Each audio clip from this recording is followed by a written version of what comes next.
Hi, I'm Adam Summer. You're listening to the Yerushalmi Talk podcast with the support of the Yeshivat Devar Yerushalayim in Har Nof, Jerusalem. This is Kilayim, chapter 1, Halacha 9. This is part 2 of the shiur, and today we're going to be covering the second part of the Mishnah, which is if one sows grain with wheat and a grain of barley together. This is Kilayim. The idea that we're going to be getting into is what is a sadeh? What is a field?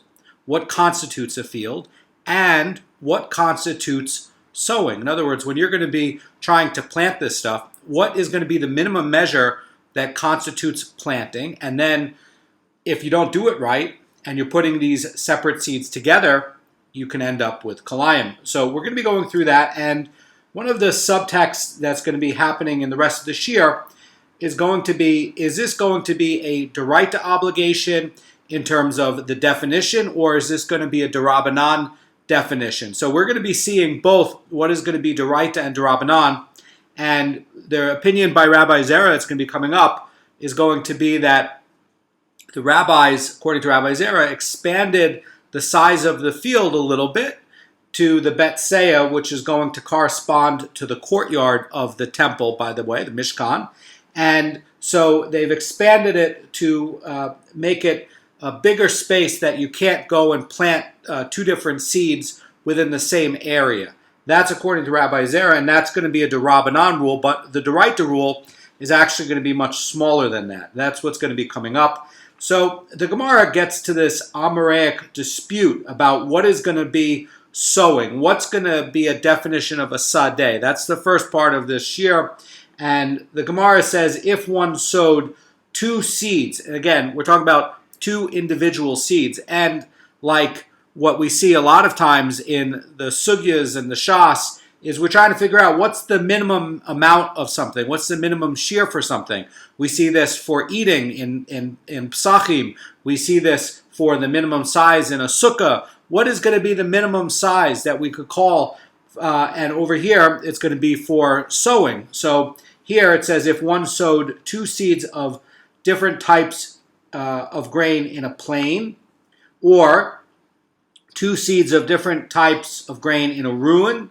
Now we're talking about somebody who's taking two seeds of different types and he's putting it into his hand and then he's throwing it into this area, and the intention is that it's going to grow. It's going to somehow fall into a crevice in the ground, or somehow there's an idea that it's going to grow. This is the minimum thing, this action of taking it in the hand and throwing it, but when you're throwing it, you're hoping that it's going to sprout and germinate and grow. And after these seeds leave his hand, says Rabbi Kanievsky, they scatter and land more than 6 tefachim apart. Further than that is going to constitute, further than what would constitute Kilayim. So 6 tefachim apart is going to be this magical number. And according to this explanation, the Gemara is presumably specifying a plain and a ruin because no other species are growing there. That's the insight by the Marafulda. In other words, why is it picking a plain? Why is it talking about a ruin? Because it's empty. There's not other things there, right? Like now you're taking a wheat grain or a barley grain, and that's in this space, the only thing that's going to be there. So the idea, says the Gemara, is that if one sowed two seeds of different types of grain and a fence separated them, in which case there's going to be no Kilayim, says Rabbi Yochanan. So the Gemara says in these cases he is exempt from the penalty of lashes from the biblical transgression of Kalei Zerayim. Why? Because the two seeds are not planted in a way that's Kilayim. And we covered this over in Peah, right? With fields of trees, and you have one side of a field of trees is going to be separated by a fence, and another side is going to be separated by a fence, and you have two areas of fields. And for all sets of trees except for the carob tree, that fence makes it and divides it into two different orchards, and again, except for carobs, because of the special nature of the way those trees grow with the branches and they can overlink. But in the case of like apples or plums or figs or olives, if there's a fence separating this side from that side of an orchard, that's really two different orchards. That's going to be a difference for peah, right? Because you're going to have two different sets of peah for, say, those olive trees or those fig trees. Now, over here, if you have, according to Rabbi Yochanan, if you have a fence there and you threw on one side of the fence the wheat and on the other side of the fence you threw the barley, that's still going to be a separator. It's not going to be Kilayim. And what about in the plain or the ruin? Well, he's also saying that this is not going to be Kilayim, and that we're going to get into. So, according to Rabbi Yochanan, says Rosh Cirilio, this transgression of sowing Kilayim is planting them in the ground, and therefore if they end up being planted far enough away from each other to be considered Kilayim, he doesn't get malchus. In other words, what this is trying to say is that if you just scattered them in this open field, and one is on one side of the open field and the other is 50 amos away on the other side of the field, did you do Kilayim or not? The answer, according to Rabbi Yochanan, is no. That if these are the only two things growing, as is the insight by Rabbi Kanievsky, in other words, you have an empty plain, there's nothing else there, okay, there's nothing else growing, and you threw the wheat on one side of the field and all the way over there on the other side of the field, very, very far away, more than 6 tefachim, definitely, you threw the other grain, did you do Kilayim? And Rabbi Yochanan is saying no. Also, if you have the fence and you threw it on one side of the fence and the other side of the fence, did you do Kilayim? No. Okay? And so the idea is that you have to have, in order for Kilayim to happen, there has to be an enclosure, right? That you have like a fence enclosing this space, and now you're planting it together within this enclosure, and also it's going to be within this size of 6 tefachim from each other. Now you got an issue. Now you're going to be d'oraita obligated for lashes. That's going to be the idea. Now we're going to be getting into, we've seen this in protected courtyards in Masechet Shvius. In Masechet Shvius, it talks about closing off your courtyard so nobody else can come and gather from that garden or protected courtyard or field that you have fenced in. You have to leave it open. And the idea is that everything within there is going to be subject to, it's going to be like its own field, and it's going to be subject to the laws of Shvius. Over here, if you're creating a protected courtyard, okay, and now you're planting it within this certain kind of space, right, 6 tefachim, now you're going to be having an issue. Why is it bringing up the rune? Well, the rune could be like the protected courtyard, right? Like you have a space of walls surrounding something, and if you plant it too far apart, it's not going to be subject to Kilayim. That's why you have over here, you have a fence that's going to be separating it. In Rabbi Yochanan's example, you have the case of the rune, which can create an enclosure. And the idea, as Rabbi Kanievsky is pointing out, is that there's nothing else there growing. You've planted it in a blank area, in a blank space, but there is an enclosure, and if it's too far apart, it's not Kilayim, even though there's an enclosure. And then you have this blank field, right? You have this empty field. There's no fences. There's no enclosure. And now the idea is, even in the open field, that it still has to be within this size. It's trying to hone in and get you to realize that whichever 3 conditions that you're doing, that it has to, 1, not be separated by something like a fence. So it has to be within the same field. And we saw this, by the way, in peah, right? Like, what's going to be a field? And if you have a water trench and it's a certain size deep, say it's 10 tefachim deep, and it runs through a field and it's at least, as I recall, 4 tefachim wide and 10 tefachim deep for this water channel, well, then that's going to count as 2 different fields for peah. And it's going to count as like a fence. It's going to be a separation. So it's also going to separate in terms of Kilayim as well. So you have these 3 cases. You have this enclosure, you have the blank empty thing, the field, and then you have this fence separating it. And the idea is that it's got to be all within the area of the fence, and it has to be a certain closeness, or if it's in a blank field without any fences, it has to be within a certain distance. But it always has to be within this distance without separation to get the biblical transgression of Kalei Zerayim. Now, Rabbi Shimon ben Lakish has a different nuance on this. He has a different idea and a different definition for it. Let's see what he says. He says in this Gemara, he is liable to lashes because the two seeds left the hand at the same time. That's a big hiddush. Now, the Vilna Goan is saying, according to this explanation, Rabbi Shimon ben Lakish holds that it is enough to be liable for Kilayim if the seeds were closed in when they were together in his hand.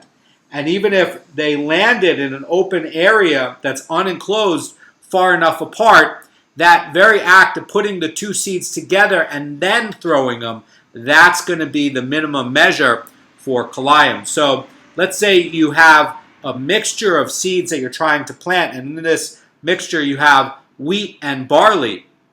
That very act of mixing them and then the next part, which triggers it, according to Rabbi Shimon ben Lakish, is that you actually threw it. You held it in your hand, and then you went with the action to sow it. That's going to make the Kilayim. Not so according to Rabbi Yochanan. Rabbi Yochanan is saying, no, that it matters where it lands. And again, all of this has to have the intention that you're trying to plant it to grow. Everybody assumes that this is going to be where you're trying to plant it to grow.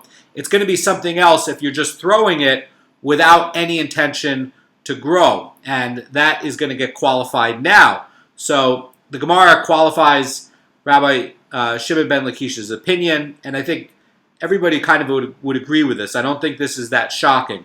So Rabbi Shimon ben Lakish agrees concerning one who sows two seeds of different types of grain by casting them together over the sea, over rock-hard soil, over rocks, or over rough terrain. And then that is going to be exempt because these areas are not fit for planting. So in other words, I mean, if you throw two seeds into the sea, even if you held them together in your hand, and you're saying, well, that's the moment where, it's going to be Kilayim because now you've casted it in to sow it with this intention to grow, and you've thrown it onto like rock-hard soil that can't receive seeds, or onto rocks, right? Or onto the sea. Well, that has no chance of growing, okay? And because it has no chance, you didn't do anything, okay? It's not going to be considered planting. So I think that's a premise that everybody agrees with, that whether you're going to say that it matters where you've thrown it, okay? And, according to Rabbi Yochanan, like if you have this open field, well, that's able to grow something, and you have to have this intention, right? But if you threw it within 6 tefachim of the open sea, right, there's no way for these seeds to grow. It's just gonna rot in the sea, and that's that. So you have to have something where it's going to be fit for planting. And the Rosh Cirilio says about this that although Rabbi Shimon ben Lakish holds that you're liable even when the seeds end up being planted in an open area, and it's all based on holding these two different seeds and then the act of throwing them together. That's the minimum measure by Rabbi Shimon ben Lakish. He's agreeing that you have to throw it onto soil where it can grow. And the verse states in the Torah that you shall not sow. And what does that mean? That's going to be casting seeds onto arable land. So the idea is that if you're doing it without the intention that it can grow, then it's not going to be subject to Kilayim because it doesn't have a possibility to grow.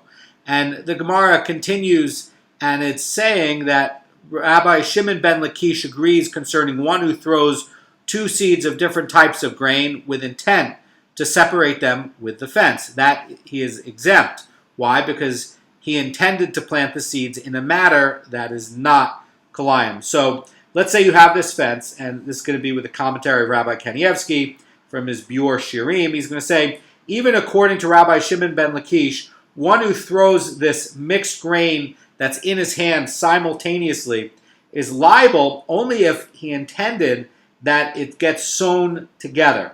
So even if his intent did not come to fruition and the seeds landed apart from one another, he's liable for malchus.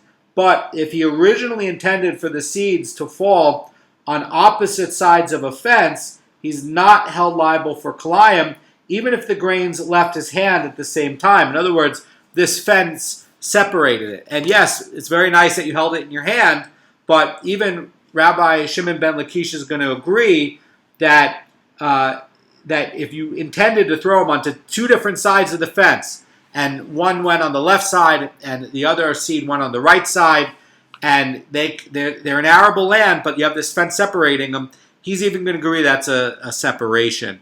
Now, the Gemara is going to get more into Rabbi Shimon ben Lakish's as it relates to another part of law, and then we're going to get into this Maloket, and Rabbi Yochanan is going to further define this to talk about what's going to be this minimum measure of size.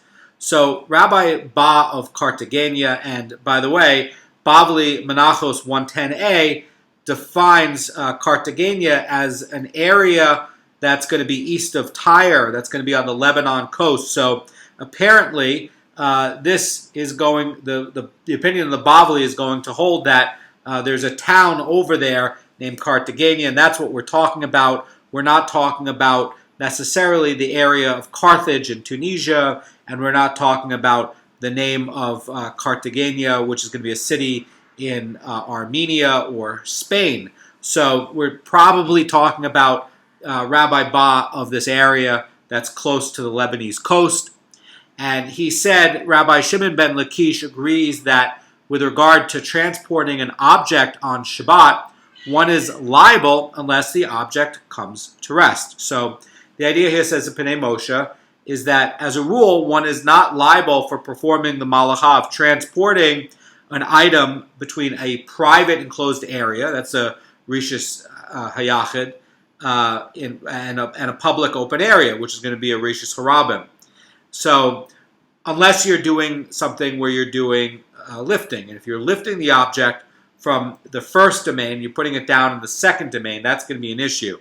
So Rabbi Shimon ben Lakish is holding that, like with Kilayim, that one can be liable as soon as the seeds left his hand. And he's agreeing that one is not liable for the malacha of transporting unless the object comes to rest.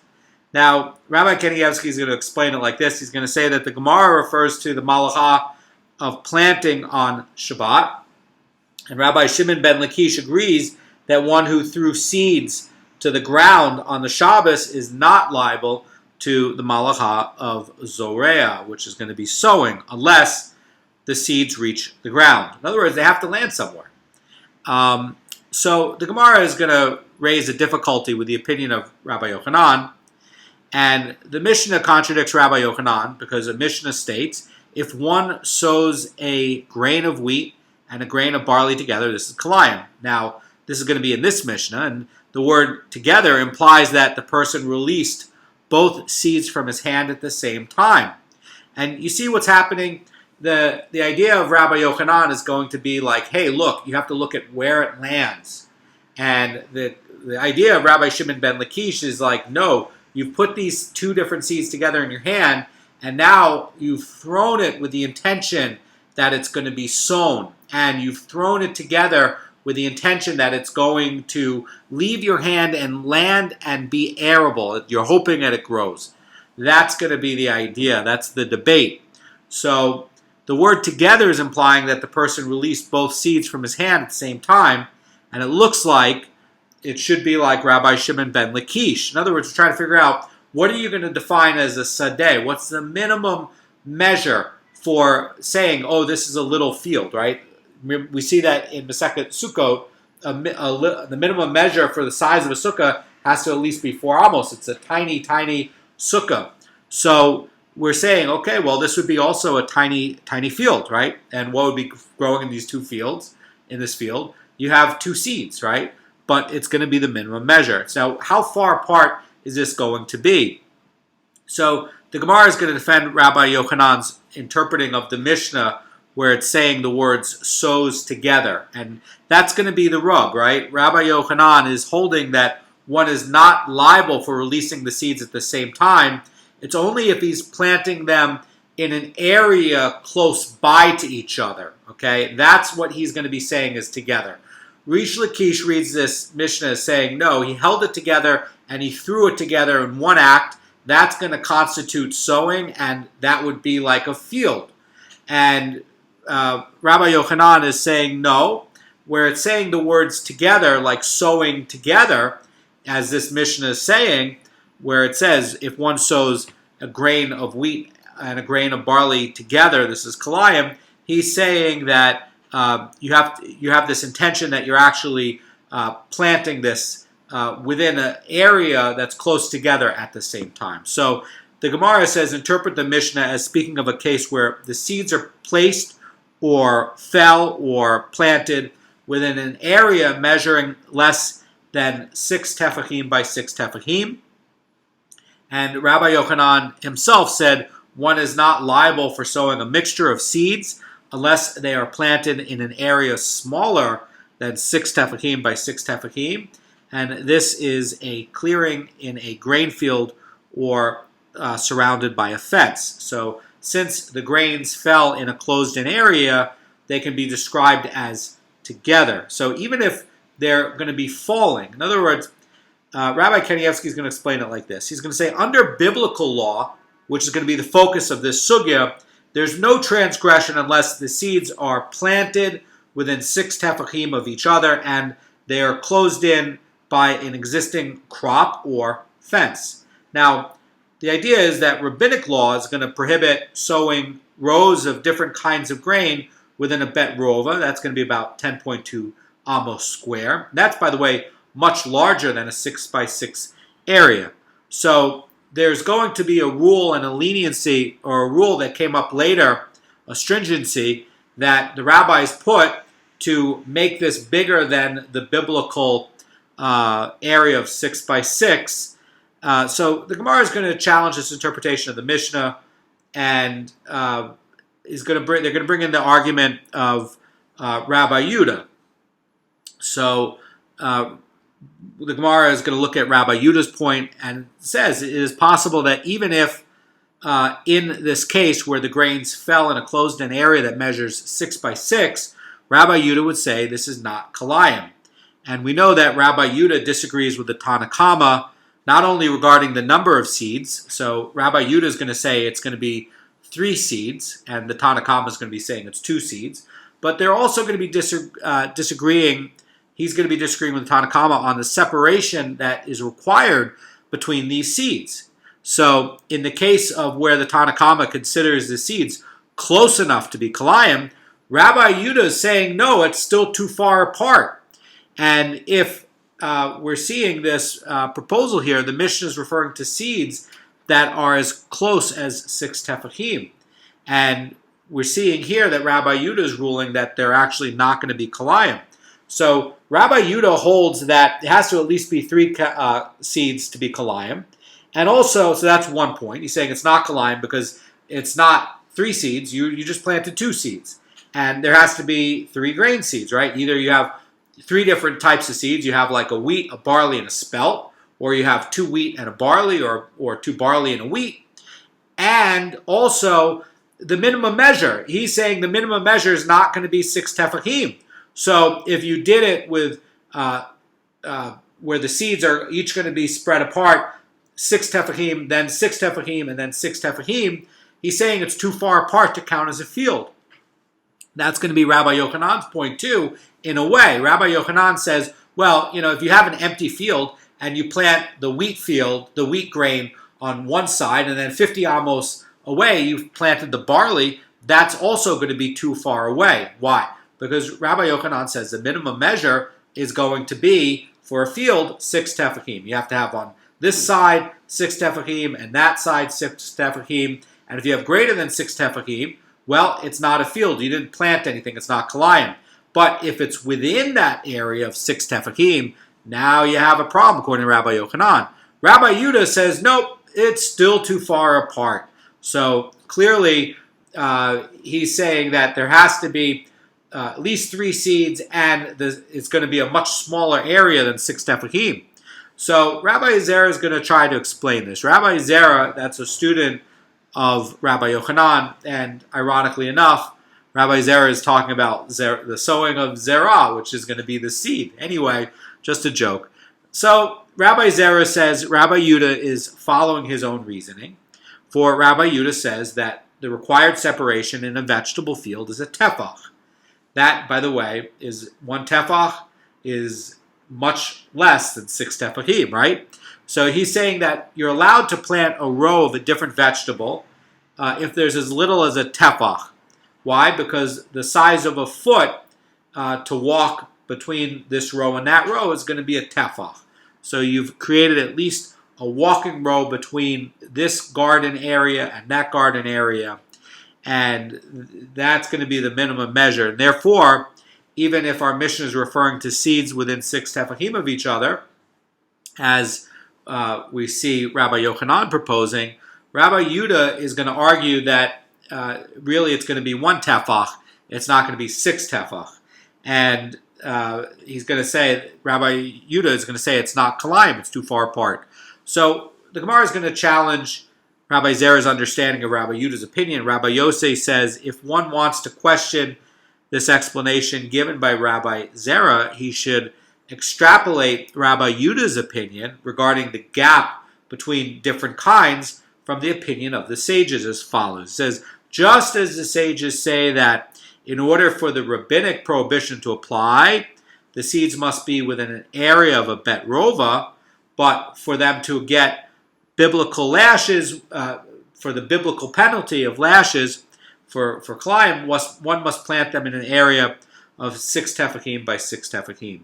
So Maraful is going to explain it like this. He's going to be saying that the Mishnah over in 2.8 of Kilayim is going to hold that if someone wants to plant one kind of grain within a field of a different kind, he has to create a separation of at least a bet rova between these 2 types. And this is going to be rabbinic law. The rabbis put on a fence to make it clear that somebody's not doing zerayim, kalei zerayim.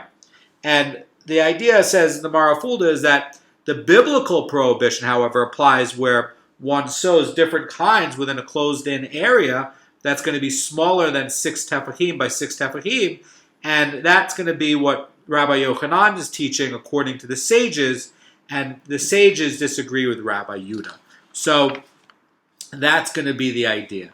So the Gemara is going to continue with Rabbi Yossi's point, and he says, so too Rabbi Yosei says, for the rabbinic prohibition to apply, the seeds must be placed within an area of 6 tefachim by 6 tefachim to incur the biblical penalty of lashes, and one must plant them less than a biblical, or less than a tefach apart to get the biblical penalty of lashes. So Rabbi Yehuda disagrees. He's saying 6 by 6 tefachim, that's going to be the Derabanan measurement. It's not a bet rova. He's saying that it's 6 tefachim, and if you want to get biblical lashes for doing dafka, within the biblical prohibition area, it's going to be a tefach apart.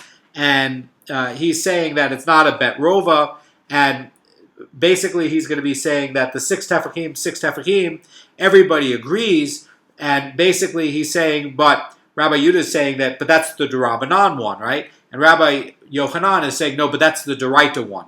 And actually the sages are saying, no, the 6 by 6, that's going to be Deraita. So the Gemara is going to say that, but a Brisa teaches the contrary, Rabbi Yehuda permits. So there's, what's going on, that there's a Brisa that says that he permits. In other words, there's a Brisa that refers to this Mishnah's case of one who plants seeds between 1 and 6 tefachim apart, and it's teaching that Rabbi Yehuda not only exempts this person from the biblical liability of lashes, he's also going to allow him to do it in the first place. So it seems that Rabbi Zera's approach might be inadequate, because it doesn't explain why Rabbi Yehuda is going to rule that there's not even a rabbinic prohibition. In other words, the sugya started out by posing a contradiction in our Mishnah, where it says if one sows seeds together, and that would look like it contradicts Rabbi Yochanan. But the idea is that, we're talking about an area that's so small, so this, what do we do with this 1 tefach area? And, Rabbi Yehuda is going to be saying that, if you're going to be planting these diverse kinds within, say, this 2 tefach area or 3 tefach area, he's going to be saying it's permitted. So how can that be, right? So maybe maybe Rabbi Yudah is just talking about what is going to be the Doraita obligation. And so he's going to be allowing you to plant it 2 tefachim away. And why would he be saying that? Because he's basically implying that the biblical obligation for lashes is 1 tefach. So if you planted it 2 tefach away, did you do kalei zerayim? According to Rabbi Yudah, no. That, by the way, is not the halacha. The halacha is going to go by the sages, and it's going to be saying that it's going to be 6 tefachim apart. That's going to be doraita, and it's going to be a bet rova, that there's a derabanan distance of a bet rova. Now, Rabbi Yossi is showing that this brisa, seems to pose a difficulty now for Rabbi Shimon ben Lakish, because now going back to Shimon ben Lakish, we're talking about releasing 2 grains from his hand simultaneously, even though they might, fall far apart from each other, right? So let's say it goes 7 tefachim apart for Rabbi Shimon ben Lakish's idea, and he held him in the hand, right? And then he threw him. Well, that's going to be the point at which the mitzvah or the sin is done, right? It's 2 different seeds, and now he threw it. The fact that it landed 7 tefachim apart, that doesn't matter, right? You had the intention that you were sowing. And the minute that you had it in your hand and threw it, that's when you made the sin, according to Rabbi Shimon ben Lakish. So now we're getting back to the problem of Shimon ben Lakish and trying to tie this together. So there's another problem that arises, according to this Gemara, and it says, what is the reason and the source of the opinion of Rabbi Shimon ben Lakish? And it says that this implies that as soon as one releases the seeds from his hand to be sown, he's liable to lashes regardless of this distance apart from where it lands. Now again, Rabbi Yochanan is saying that when you're doing it, it has to land within 6 tefachim to count for biblical lashes. And if it's going to land 7 tefachim apart, even though you threw it at the same time, it's not going to count. Rabbi Shimon ben Lakish says it would count because you held it and you sown it and you threw it and released it from your hand, and that's going to be the point at which the sowing and the sin is done. Rabbi Yochanan says it matters where it lands, not when it's thrown. So the Gemara says, however, we learned in our Mishnah, Rabbi Yudah says it's not Kilayim. So how does Rish Lakish explain the view of Rabbi Yudah? So the idea here, says Marafula, the question that's being posed is like this. It's if one is liable as soon as the grain leaves the hand, so how could Rabbi Yudah say this is not Kilayim? It looks like it contradicts Rish Lakish, right? Looks like, in a way, this opinion is going to be like Rabbi Yochanan's opinion, right? Rabbi Yochanan says it matters where it lands. Now, there's a disagreement between Rabbi Yudah and the sages about how close it has to be, but it looks like Rish Lakish is saying that no, actually this initial act of holding it and throwing it together, that's going to be where sin is, regardless of where it lands. So how does he view this mission about Rabbi Yudah? How does he explain it? So the Gemara says he would explain Rabbi Yudah's view to be that there is no Kilayim unless the grain comes to rest together on the ground. In other words, he's going to explain Rabbi Yudah's point like this. He's going to say, in contrast to the Tanna Kama, who maintains that the transgression of releasing the seeds from one's hand, Rabbi Yudah is maintaining that the transgression of planting them is going to be on the ground. And the Gemara says, however, we are still faced with the problem because there's a brisa that teaches Rabbi Yudah permits. In other words, the idea is that not only does Rabbi Yudah deem the person exempt from liability from releasing the seeds together, but even allows the person to do it in the first place. So that really looks like a problem for Rish Lakish. How does he explain this Gemara and still hold this opinion? Because it looks like Rabbi Yudah, the Tana, is saying right off the bat that you can do it. So how does he explain and defend his position? So the Gemara says that this does not tell us that Rabbi Yudah permits the mixture of seeds even if it comes to rest on the ground. In other words, Rabbi Yudah must be holding that even 2 seeds planted next to each other do not constitute Kilayim. And in fact, we know that you have to be doing 3 seeds. So why is it that Rabbi Yudah is ruling that if you planted 2 seeds next to each other, it's not going to be Kilayim? Well, the idea is that Rabbi Yudah holds that you have to have at least 3 seeds. If you threw 2 seeds, even if it comes close together, you did not do Kilayim because it's not 3 seeds. So the Gemara is going to answer, and Rabbi Hillel says Rabbi Shimon ben Lakish can follow his own reasoning to explain Rabbi Yehuda. In other words, he's going to be saying like this. He's going to be saying like, look, the reason Rabbi Yehuda allows this is because you're talking about throwing seeds, but it's below the minimum that Rabbi Yehuda holds to be required. So very nice that it lands within the same area that Rabbi Yehuda is talking about, but it didn't qualify as Kilayim because he didn't hold 3 seeds in his hand. And we're talking about a case where the Mishnah is saying where he held 2 seeds and threw it, and he's going to allow it, even if it lands within this distance. So Rabbi Yehuda says, if you held 2 seeds in your hand, the Kilayim is only when you hold 3 seeds in your hand. And even if you threw the 2 and it goes within a tefach, right? Did you do Kilayim according to Rabbi Yehuda? No, because the minimum measure is 3 seeds, not 2 seeds. So Rabbi Shimon ben Lakish says, no, it's still going to be taking it and throwing it. The only difference is whether it's going to be 2 seeds or 3 seeds. But if you held it in your hand and then released it, that's going to be the issue. And Rabbi Rish Lakish is holding that, no, as long as I have the minimum measure and I took it and threw it, that's going to be the point. Now, the disagreement might be on how many seeds is that, but regardless of where it lands, Rish Lakish is still saying that the reason he rules this way is it never reached the minimum, and that's how he defends it. And it doesn't contradict Rish Lakish's point to say that it's when the minute you did the sin is when you picked it up in your hand, and in the case of Rabbi Yehuda, it's going to be 3 seeds, and then you threw the seeds together. That's going to be the problem, according to Rabbi Shimon ben Lakish, to explain Rabbi Yehuda's point. So the Gemara is going to answer all this, and then we're going to finish up. Rabbi Hillel says Rabbi Shimon ben Lakish can follow his own reasoning to explain Rabbi Yehuda, for Rabbi Shimon ben Lakish said in the name of Rabbi Hizkiah, a Rosh Tor formation that derives from the destruction of the surrounding field is permitted.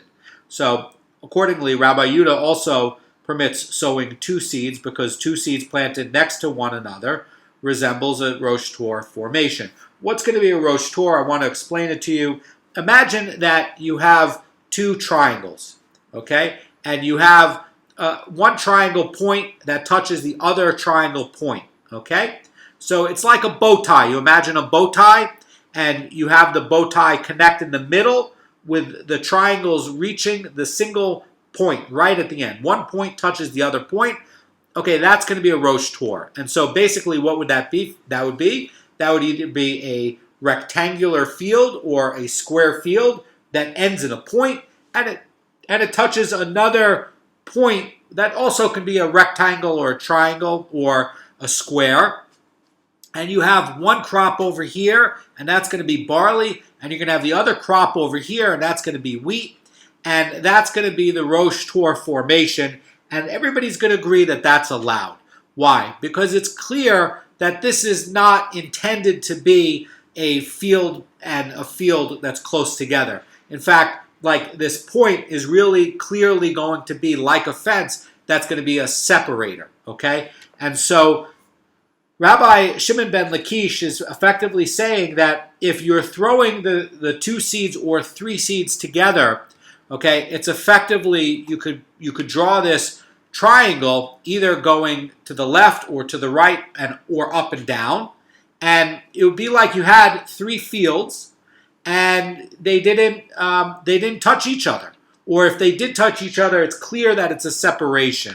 So effectively, how does Rabbi Yehuda and also Rish Lakish defend it? They're saying it's like a Rosh Tor, that if you threw the 3 seeds together or the 2 seeds together, that effectively it's going to be where one is going to be facing to the left. The leftmost one is facing to the left. The rightmost seed is facing to the right. It would be like the tip of the triangle facing to the right. And the middle seed would be its Rosh Tor, would be the tip of the triangle and that would be facing up or facing down, okay? So it would be like the start of one of these Rosh Tor fields, each facing away from each other, okay? And the Gemara is going to question Rabbi Hillel's explanation that each of the two grain seeds can be seen as a Rosh Tor formation. In other words, it's the start of a separate field that's shaped in a triangle that, can end up being a rectangle, or it can end up being a square, okay? And the Gemara responds and says, this is indeed so. So they all agree that that's going to be the case. In other words, these three seeds are going to resemble the tippy point of this triangle at the Rosh Tor formation. And again, you're allowed to have two seeds of wheat and one of barley form a line running from east to west, with the wheat that's going to be at the two ends and the barley in the middle. And so again, you can even put it where, these three seeds are not going to be Kilayim with each other, even according to Rabbi Yehuda, by the way, because it creates this kind of triangular point. And it's clear that, each one you can draw a triangle facing in a different direction. And it's like the start of a field facing in a different direction.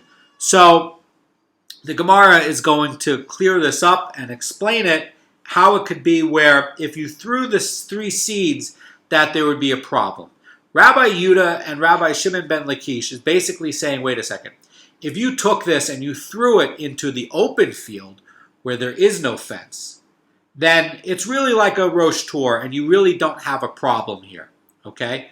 But where would be the case of where you have a problem? And this is going to tie up the rest of the sugya and end the chapter to help us to start to understand what's going to be a field and what's going to count as sowing. So it goes like this.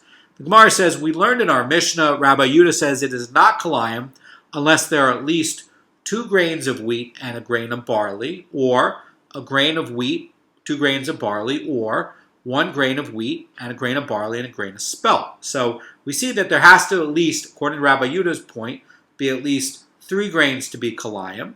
And by the way, he does not view a Rosh Tor as being a problem. Okay, he agrees that there's a Rosh Tor.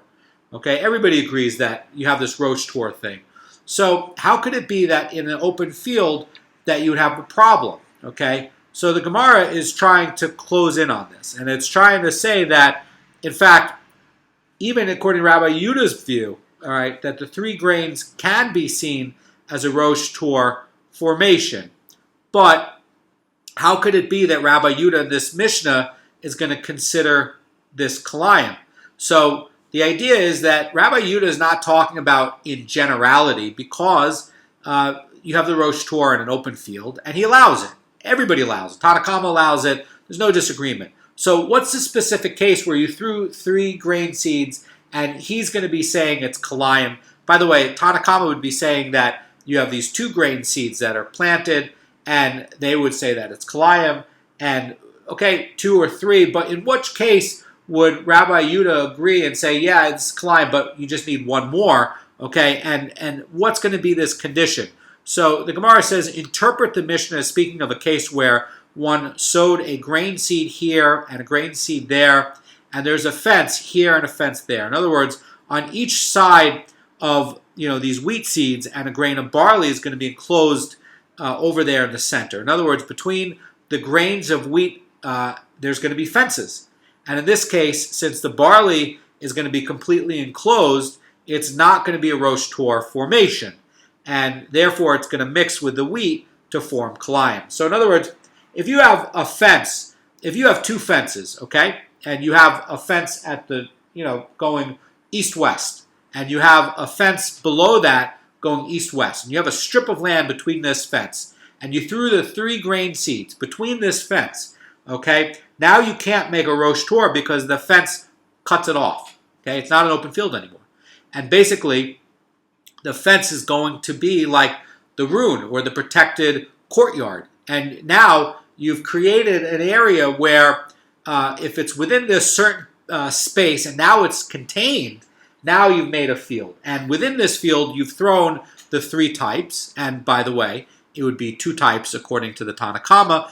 And according to the Tanakama, they would agree that if it's within the fence, you can't see it as a Rosh Tor. And if it's going to be within this spacing, everybody's going to agree, depending on how you see the spacing, but within a certain amount of space, everybody's going to agree that there's a Kilayim problem. What does the Mishnah talk about? Mishnah's talk about you threw the seeds within this fenced-off strip of land, and now you can't make a rosh tor. If you did it in the open land, you could just draw triangles facing different directions, and you could say there's no Kilayim here because I'm allowed to throw a rosh tor. I'm allowed to do a rosh tor, even touching each other, right? I have one triangle touching the other triangle. There's no problem here. But if now you've done it where you've cut off the ability to have a rosh tor and you fenced it in, now you have like a protected courtyard. And now that itself is going to be the field. You can't say that there's 3 fields anymore because the fenced-in area made it into 1 field. And the rosh tor would say, oh no, there's 3 fields, right? You fenced that off. You've cut that off. There's 1 field. Where is that field? It's between the fenced-in area. Now, if you're planting within a fenced-in area, whether it's 2 seeds or 1 seed, 2 seeds or 3 seeds, there's going to be an issue of 2 or 3. But everybody would agree that if there's at least 3 seeds, everybody agrees that that's going to be Kilayim. Now, Gemara is going to hone in on this and tune it up a little bit more. And Rabbi Matanya says this was stated only in a case where there is no unplanted open area at one side of the seeds. In other words, these seeds are flanked on both sides of the fences, and you have fences that create a strip of land, and you're planting within that strip of land. And the Gemara says, but if there is an unplanted area there, and there's no fence on one side of the seeds, then it's permitted to sow 2 grains of wheat and a grain of barley. Why? Because the barley could be viewed as a rosh tor formation protruding from an unplanted area. In other words, the Rabbi Kanievsky commentary is going to say like this. He's going to say that the grain of barley can't be construed as a rosh tor if it's completely enclosed by fences. But if it's exposed at one side, in other words, the barley is on the other side of the fence, even if you have a strip, right? And you have 2 and then 1, and now you have the barley on the other side of the fence, and it's jutting out from the fence. You could draw another triangle there and say, well, no, it's a rosh tor that's going, out away from the fences. And it's, you have, these 2 barley things fenced, or 2 wheat things fenced in. The barley is a little bit outside, and it's basically the start of a new rosh tor. It's basically the start of a new field. And so the idea is that, if it's exposed at one area within this fence, then that's going to be considered where it's the start of a rosh tor field, and that's going to be considered like an unplanted area where it's going to be the start of a planting. And what would be that new field? It would be the start of a barley field. But if everything's within this fenced-in area, that's where you're going to have Kilayim. So what is this trying to teach us? This is trying to teach us at the end of chapter 1, because this is the end of chapter 1, this is trying to teach us that, in the cases of 2 seeds, even if they're going to be flanked by the fences, that it can be viewed as a rosh tor of a field. In other words, the start of a new field, because it looks like it's extending the spaces into these open areas. Okay, and so that's how you have Rabbi Yehuda saying that the 2 seeds are not Kilayim. That's why he's going to be saying that there has to be at least 3 seeds. But everybody is going to be agreeing that if you did have 3 seeds planted in a row, and again, Tanakama is going to be saying it's 2 seeds, but if everybody's saying that it's within this strip and it's fenced in, okay, and even if the fence has 2 openings on either end, right, as long as you planted within this fenced-in strip, that's going to consider to be a field. And now the question is it going to be the act of throwing it, or is it going to be the act of planting it where it lands? And Tanakama is going to be saying that the act of planting within the field is going to be when you're planting. It's not when you're throwing it. It's when you're actually placing it there. And so where it lands matters. So if it lands within 6 tefachim, and it's 2 different kinds of seeds, certainly within this fenced-in area, that's going to constitute Kilayim. So we are learning here what is going to be the minimum measure, D'oraita and D'Rabbanan, for a field, what is going to constitute sowing, and as we see from Rabbi Yochanan's point, it's going to constitute from when it's landing, okay? And what's going to be considered a field? Well, certainly a fenced-in area. That's how you end up with protected courtyards. And we also learned about the Rosh Tor, which is going to be that you're allowed to have these triangle tips touching each other, and it's clear that you're not mixing these together. That this is a standalone field with that. So we're going to get into chapter 2, which is going to get more into the details of planting. Have a great day.